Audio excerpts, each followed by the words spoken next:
What's up guys? Nasty Gaming here and welcome back to my YouTube channel. So naging busy tayo past week kasi hindi na gumagana yung emulator natin due to security reasons. So ngayon, nakahanap tayo ng paraan para makapag-record tayo using our computer. Kaka-reset lang dahil tapos na nga ang Season 3 and nakakuha tayo ng logo or badge dito. Half anniversary and yung Season 3 logo dahil nakaabot tayo ng Arena 8. So ngayon, nag-reset tayo ng 3.5. So sa ating paglalaro ng ilang panahon or ilang games, ay nakakuha na tayo ng 3,833 trophies. So, additional 333 yung nakuha natin sa paglalaro lang ng mga ilang games. So, magandang senyales yan. So, ito nga pala guys, yung ating new lineup and may bago din skills na ipapakita. Para kung gusto nyo, ay gayahin nyo na lang. So, yan yung skills na meron tayo. So, smash combo pa din para sa ating grappler. And adrenaline rush, Mach Punch, and itong Aura Knuckle para sa Psychic. And this one naman, the normal na ginagamit ko is yung Raging Flame, Poison Bomb, Great Sandstorm, and ito namang Endless Lunge para sa dalawang hit sa kalaban. Meron na nga pala tayong changes na binago dito sa ating breaker. So ito yung Air Raid, and ito naman yung ating Berserk, Crash Raid, and yung napakalakas sa horizontal line na Gale. So same, check nyo pa rin yung equipment. So yan, C, Burn, or Flame Charm. At ito naman sa Sun para sa additional energy sa turn 1. So goods na yan, 1.8 lang yung ating energy cost or average energy cost para sa ating team. Click home. And then wala pala tayong napindot na chest. So, yan. Para lang meron tayong makuha mga soul stones. And pakita ko sa inyo guys kung paano nga ba tayo ulit maglaro dito sa Arena 8. Battle. Bugbugin natin guys yung kalaban. So, using my cellphone nga pala, pero nakaka-click tayo dito sa ating PC. Medyo maliit.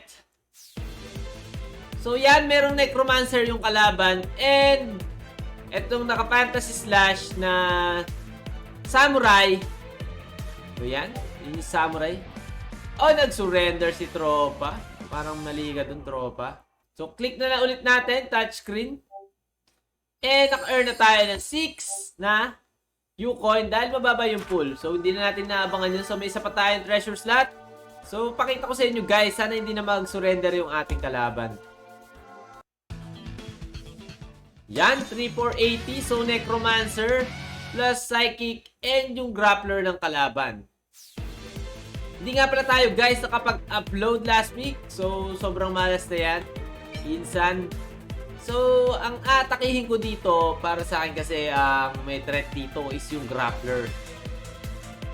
Ayun natin yan ng Poison Bomb and Great Sandstorm para sa pinasakit na damage. So huwag nyo kakalimutan na laging una yung ating Raging Flame para -1 energy ang susunod na cards na gagamitin nyo from our ninja.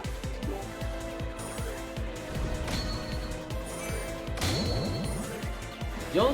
So ang lakas ng damage, 104. Tapos may mga burn pa siya. And poison syempre. So napakaganda naman guys na ibinigay sa ating grappler. Pero hindi ko muna gagamitin yan dahil kulang yung energies natin. Alam nyo ba gagawin ko guys? God and turn. So hindi pa naman niya guys mapapatay yung ating grappler dahil kulang naman siya sa energies.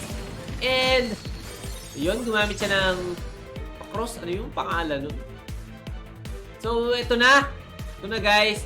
Magkakaroon tayo ng plus 3 energy dahil dito sa ating Adrenaline Rush. Every critical na nadadagdagan tayo ng plus 1 energy gamit yung ating grappler. So, tapusin na natin si Insan. Mekus na natin yan. And gamitin natin itong smash combo para dito naman sa kanyang Necromancer. So, patikimin na natin ng Crash Rain guys.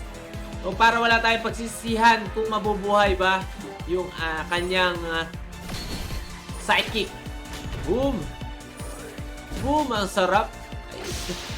So, every turn nga pala or every attack na ginagawa ko para sa ating Grappler ay nadadagdagan tayo ng plus 12 speed. So, sobrang imba nung level 10 na beater. So, ito na. Gamitin natin tong ating breaker. So, atakihin na yan. Mekus na yan, insan. Mukhang may mekus na natin to. So, sobrang dami natin, guys, energy. Wala tayong po problemahin doon, ha. Grabe na yon. So, napakaganda, guys, ng God Pass natin. Yung talaga yung nagdala doon. I think, end na yan sa air raid natin. So, yan. So, konting trivia lang, guys, na ito yung lineup na ginamit nung nag-champion doon sa first ever Project Sino tournament dito sa Pilipinas. Kaya ito na, guys, yung ginaya ko. So, sabihin nyo na ako na manggagaya. And mali pala, yung ninja niya is reincarnation, pero yung sa atin is underworld. Pero goods lang yan kasi wala tayong reincarnation. So, sana soon makabili tayo ng may reincarnation na ninja. And yun yung gagamitin natin para sa mga susunod nating laban. So, maraming salamat, guys, sa panonood. Sana may natutunan naman kayo para sa isa namang video content.